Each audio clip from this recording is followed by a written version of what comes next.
भुवनेश्वर आज जगतसिंहपुर पारादीपठारे आयोजित कलिंग बालीजात्रा उद्घाटनी उत्सव में जोगदे मुख्यमंत्री श्री मोहन चरण माझी कही कलिंग बालीजात्रा होउची ओडिया साधव पुओं साहसर प्रतीक आउ सेइथिपई पारादीप आज पूर्व भारत में विकासर मुखशाला पलटिछि एवं ओडिशार अर्थनैतिक प्रगतिर द्वार देश।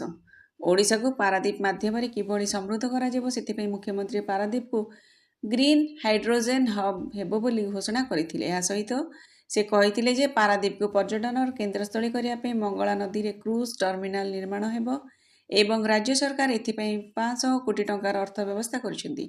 पारादीप सहर में खूब शीघ्र एयरपोर्ट हेबो एवं एबे पारादीप केवल जलपथ स्थलपथ नुह बरं आकाशपथ सहित मध्य संजोग कराजिबो बोली मुख्यमंत्री कहिथिले। कार्यक्रम में अभिभाषण रखी मुख्यमंत्री कहिथिले जे बालीजात्रा होउची ओडिया परंपरा और संस्कृतिर एक गौरवोज्ज्वल उत्सव। यह आमको मन पकाए जे आम पूर्वज माने समुद्रर उच्च तरंग को जय करी जहाज नहीं सुवर्ण द्वीप और विभिन्न देश सहित वाणिज्य और सांस्कृतिक संपर्क स्थापन करथिले। पारादीप आज पूर्व भारत में विकासर मुखशाला पलटिछि एवं ओडिशार अर्थनैतिक प्रगतिर द्वारदेश। एठारू आरंभ होउछि आम राज्यर उन्नति और विकासर नूतन अध्याय। पारादीप बंदर आज भारतर एक अत्यंत गुरुत्वपूर्ण बंदर जहाँ आज शिल्प वाणिज्य और रोजगार एक केन्द्रबिंदु होई पारिछि बोली मुख्यमंत्री कहिथिले। राज्य सरकार बंदर भित्तिक उन्नति विषय कहवाकू जाई मुख्यमंत्री कहिथिले जे पारादीप बंदर पूर्व भारतर एक बड़ व्यावसायिक बंदर। बंदर सहित पारादीपर सर्वांगीन उन्नति पाई आम सरकार समस्त प्रकार कार्य करिवे।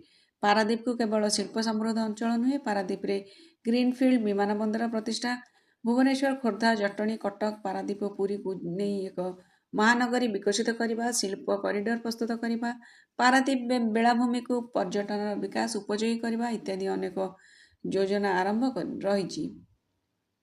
आगामी दिन में जगतसिंहपुर जिला विशेषकर पारादीप अंचल अभूतपूर्व विकास घटिबो।